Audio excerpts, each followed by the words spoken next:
Right, here I am. I've imported my image, it's a graphics file, into my Puzzles in View software. And what I'm going to do now is I'm just going to duplicate this image because I always like to keep one spare on my spare area around here. I'm going to drag it onto my visual mat. I have made my size of my printout because I'm in the UK. It is A4 size, but if you're elsewhere in the world it will be letter size. So I've got my image. Now I would like to duplicate it, so I'm going to go to mirror and I'm going to go to vertical up.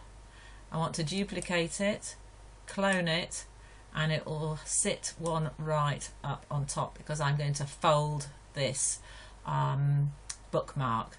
So I'm going to select both of the images and group them, and then just move it down a little bit. Obviously you can resize it here, make it smaller or larger if you like. If you want a smaller bookmark or a smaller tag, that's no problem. Now I want to create a score line here. Although I'm not going to cut it out on my puzzles, I'm just going to manually cut it because it's quite easy to cut round here with a paper trimmer. But my images here on above and below, and now I'm just going to try and draw a line using the line segment tool. And I'm going to right click because I want my line to be red. Okay, so I'm just going to zoom in. Oh no, let me just try. There we are, there's a line. I'm going to zoom in so we can see it. Let's just click on it a sec and zoom in there. It's slightly too wide. I don't really need it to be that wide, so I'm going to hold my shift key, drag it in, hold my shift key and drag it in right across. I do want it to come a bit off because when I print it out I want to see it all. There we go. And you can make this line a bit wider if you want by using the line width tool, but I'm going to leave it at 1 because it's nice and clear. So I'll zoom out. Now I want this line to be perfectly centered, so I'm going to click my image, which I'd already grouped, and I'm going to click my line as well. So I'm going to drag right all the way round, and I'm just going to use center, which aligns it horizontally and vertically. That is that red scoring line for me. Okay, and I'll zoom out, and now I'm going to group the whole thing so I can multiply it. I'm going to make a few of these for my son. I'm going to drag it out. I've got a distance of 0.2 horizontally, and I'm going to do a multiple of 4, and then I can use the check mark and select click. Okay, and now I'm just going to go over to File and Print. I don't need to use any registration marks, and I'll see you in a moment when I assemble this together. Okay, thank you.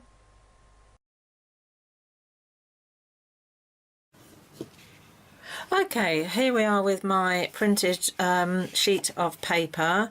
I'm here in the UK, so I've printed it out onto A4, and I forgot 4 across. I might have been able to even get 5 across, but I thought 4 enough was fine. So if you're in the US, you will want to print it out onto letter size, and it will work out exactly the same way. Okay, so what I'm going to do is I'm going to use my paper trimmer, paper cutter, guillotine, whatever you want to, and I'm going to cut along the edge, just eyeballing it. It's quite easy to do. It's an easy shape to cut round, and top and bottom.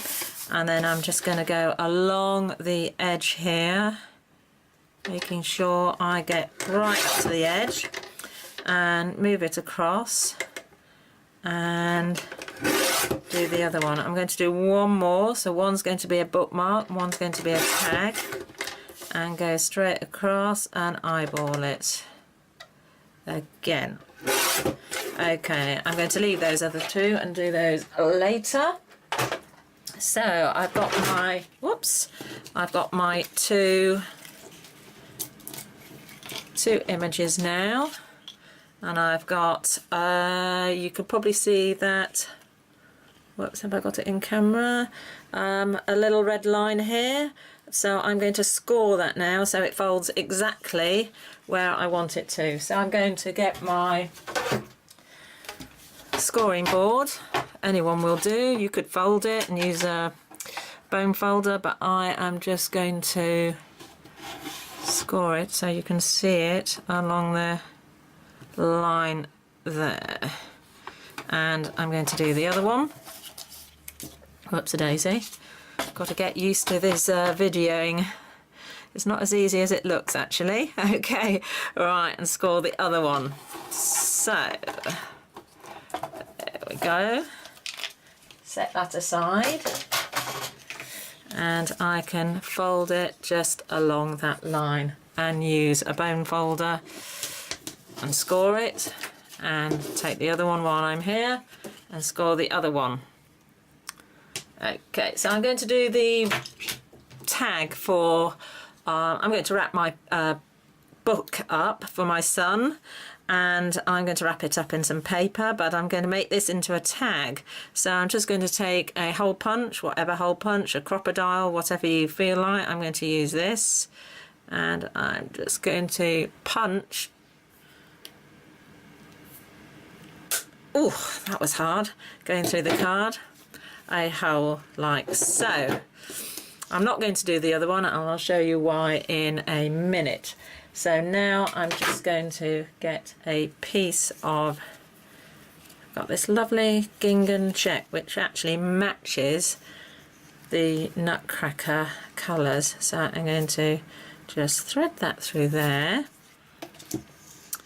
and there we go. And I can cut that later. Okay, so that's my little bookmark, and it's quite sweet, and then I can write a little inscription inside for him, maybe to do more bedtime reading rather than be on screens, and on the reverse it's got the same image, so that's cool. So now here I've got my other printed image, and what I'm going to do is I'm going to stick a piece of magnetic, I don't know what it's called, it's got a backing on the side, on the back here. So it's self-adhesive magnetic paper. I'm not quite sure where I got it. I've had it for years, probably when I had a flurry of activity of doing fridge magnets. But now we've got a fridge that's got some built-in, we can't stick anything on the outside of the fridge. It's built into some cupboards, so I've not really got much use for it. So what I'm going to do is I'm going to take some, open this up, if I can. I'm just going to cut a strip along here.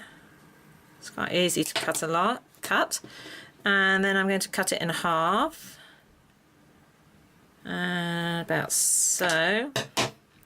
I'm going to make sure they're roughly the same size. Oh, how amazing they are. Oh, now they're stuck together.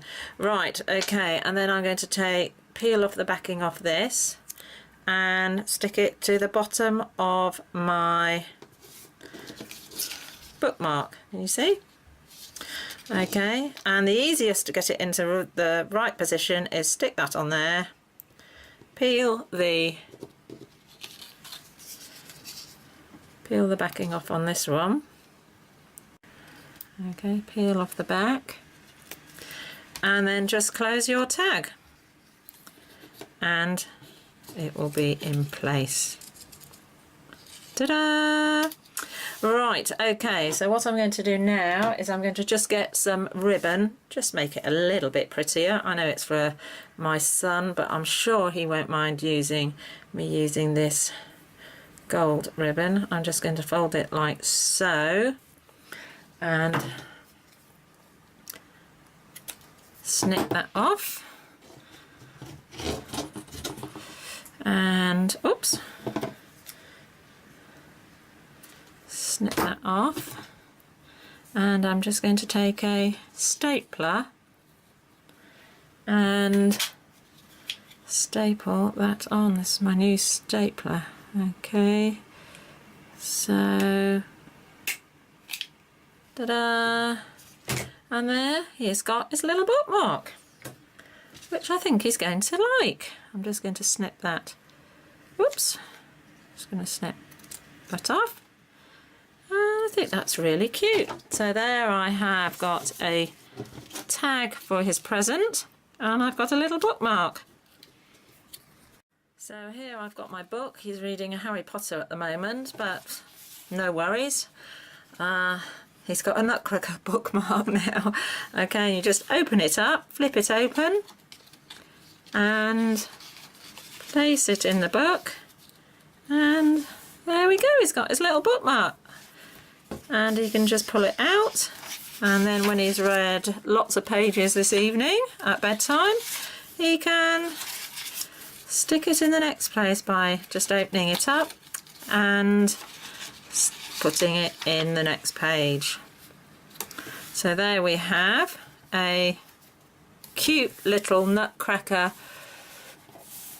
bookmark, and if you wanted to give a book as a present, you could easily use the tag as well. Thanks for popping by, and I hope you found this useful. Bear with me, I'm just learning to do some videos. I'm not quite sure if I'm brave enough to do any more, but hopefully I'm going to give it a go and see what happens. So I'd love you to subscribe to my video channel, and also to hop over to my blog, I Love to Cut Paper, and maybe leave me a comment.